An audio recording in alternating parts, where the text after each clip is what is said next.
David McIntosh. I'm the studio manager at 903 Creative. My name is Jen Book, and I'm a designer here. My name is Aaron Gibson. I'm the co-founder and creative director / designer here at 903 Creative, and we are 903 Creative. 903 Creative is a Richmond, Virginia-based shop, and we are currently set up in Scott's Addition. The company started in 2008. I had been working at another design studio in town. I've been there for several years, and just felt like it was time to do my own thing. So in 2008, I started 903 Creative, and for 8 years strong, give or take, I was a solo freelancer, and then now we've grown into a 4-person shop. Myself, my wife Amanda, who's also a business partner, Jen and David. Here we are. We've got a shop, and we're not out of my house anymore. So that's how we got started, and that's where we are now. The name 903 is actually from Route 903 in Mecklenburg County. When I was before we moved up here, my wife and I we commuted up here for 5 years from Southside Virginia to work full time in the city, and one of the first steps in that commute was Route 903. And the reason we borrowed the name from that is when we were making that commute for years, in order for it to work at all with our family, to spend 3 hours a day in a car. When I was starting 903, I realized that we approach design the same way. We don't necessarily go into a project with the blinders on and just sort of race into the finish line. The design process is about exploration and enjoying yourself and staying curious about the process. So enjoying the process as much as the final product. So we saw some parallels there in terms of how we approach not only the commute but how the design process sort of unfolds for us. So we picked our name up from 903, and it just felt right. It's a little strange, a little curious. Being the co-founder, I still do a lot of new business. My role here is primarily design and I guess art direction, but there's also a big element of new business and sort of the admin and day-to-day side, but predominantly it's creative direction and design work. And I have to say, a big part of 903 is my wife, Amanda. She is sort of an unseen partner here, and she she makes sure the machine is still chugging along and does all the wonderful things that keep us out of trouble with the IRS, and helps me talk through big picture stuff for the business. So when we talk about roles and people that keep the company running, she may not be here, but she's a massive part of what we do. My role here is as a designer, and also the office DJ, and also the resident loopy train driver? Conductor. Yeah. So I work on projects from logo design, print, and web. So my role here at 903 is the newest role. I am the studio manager, which essentially means that I take a lot of the administrative burden off of Aaron and Jen.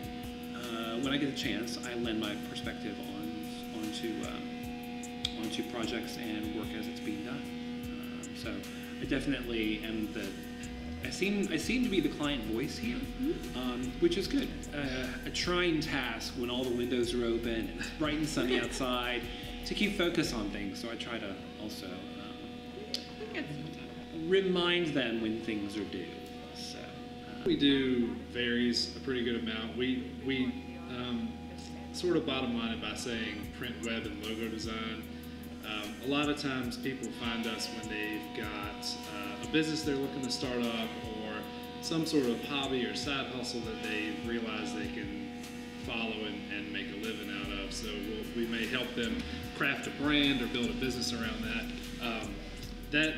That's one of the type of projects that I think are some of the most fun, is coming to somebody at the ground level, learning about what they do, and then helping them, give them the tools to succeed in this business they're building. But we also do a lot of print and web design. Print obviously being the largest kind of catch-all bucket. That's really anytime ink meets paper or cotton or vinyl, you know, that could be posters or annual reports or t-shirts or mugs, cards, signs.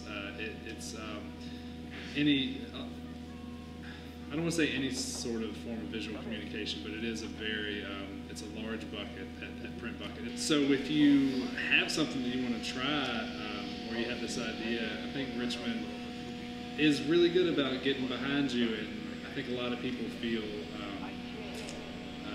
sort of supported to go out and do their own thing. So when they find us and we can help them do that, I think a large amount of that is due to Richmond and just sort of the creative landscape in Richmond. It's been really great being in Scott's Addition.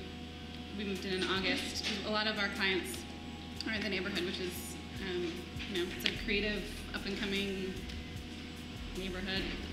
Just pencil, paper, we sketch ideas. Research phase if we can. Generally isn't, I think mine mostly is on the computer on different design sites, Dribble and Design Inspiration and what have you, and then sketching things and then trying to make it happen.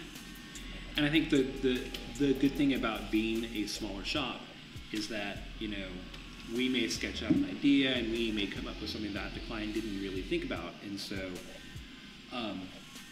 going through that discovery process and that exploration process, we may come up with an idea that the client really likes, so they may want to expand upon the job, or they may want to take that part of the particular project and do another job. So it's good to be in that exploration mode, because you think about the possibilities of what can happen and what can be done. So big part of our process that we shouldn't overlook is rarely do one of us work on something start to finish in a vacuum and then it goes out. We try to leverage the three. What were you thinking about a new vacuum client? No, I was laughing because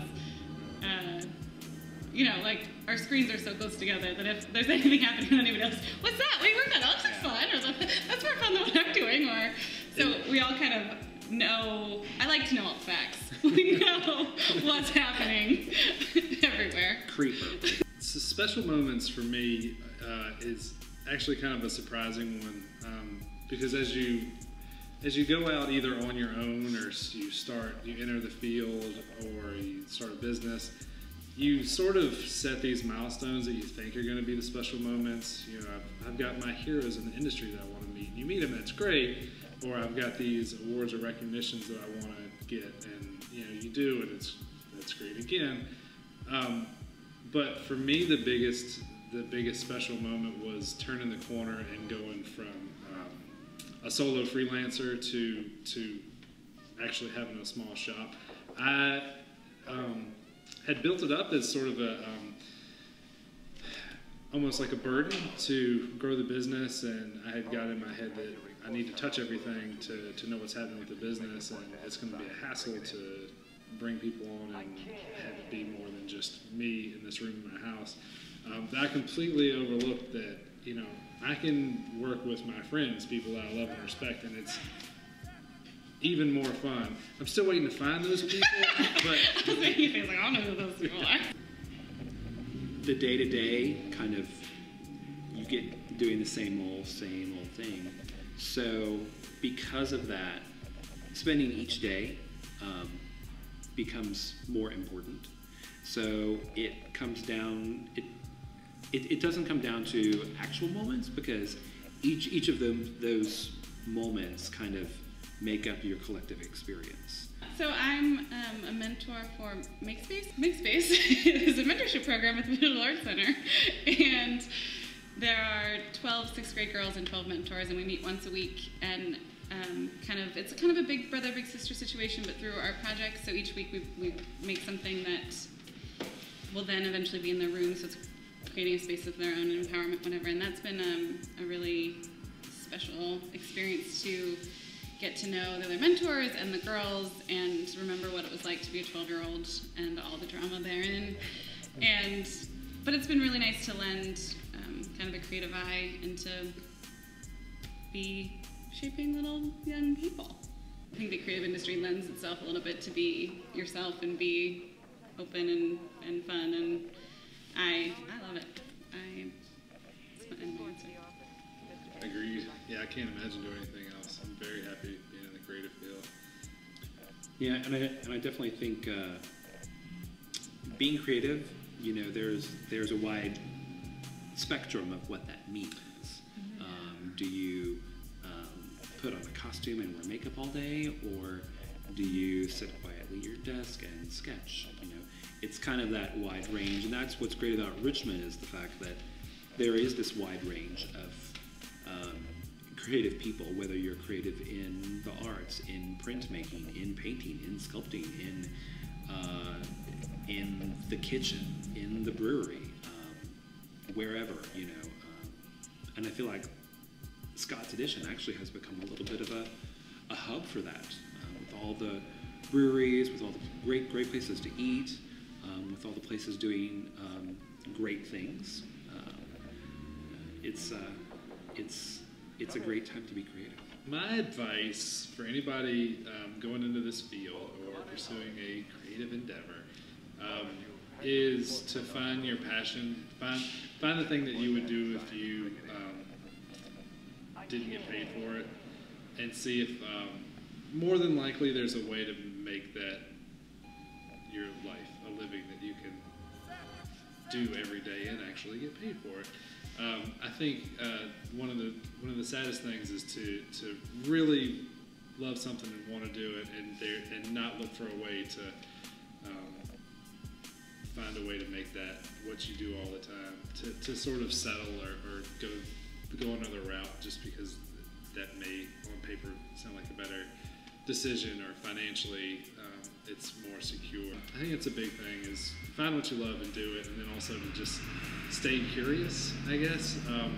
Question it for us specifically for the designers, constantly questioning if something is done. Can something be, can any of the screws be tightened?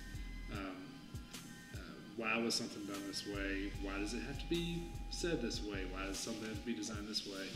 I think that's what makes us better and makes us keep growing. So just to find your passion and to stay curious, I guess. It's important to get involved and to meet people, to start getting into the industry. For me, I moved now to 2 cities, first to Austin and then to Richmond, without knowing anyone. And you know, AIGA is a really great resource. And for me, meeting people, design is a pretty small industry. Once you get in, a lot of people know each other, and to learn how other people have gotten involved and to grow, just really to make friends. It's not really networking. And you know, I met Aaron at a design conference, I say very loosely, design camp really, called Design Ranch. And I'd never could have imagined how that would have shaped my next phase. And so while you're doing the work and creating passion projects, it's important to get out there too, and whether it's through social media and you're putting stuff on Instagram or you're meeting people at happy hours. I'm good about the happy hour circuit. I think that's an important thing, to just not be in a vacuum and to get out there as much as you can. In addition, if you're going to get into the creative field, to get involved, to stay curious, and to, what was the other point? Passion. Find your passion.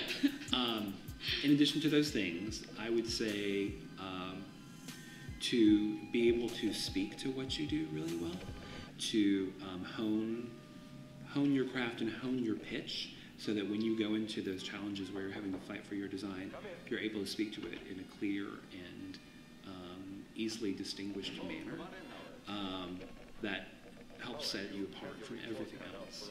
And the other component of that is to just be unafraid and to go into it and speak your mind and speak your heart, because if you're passionate about something, that will come through, and that will make people believe in you and want to work with you.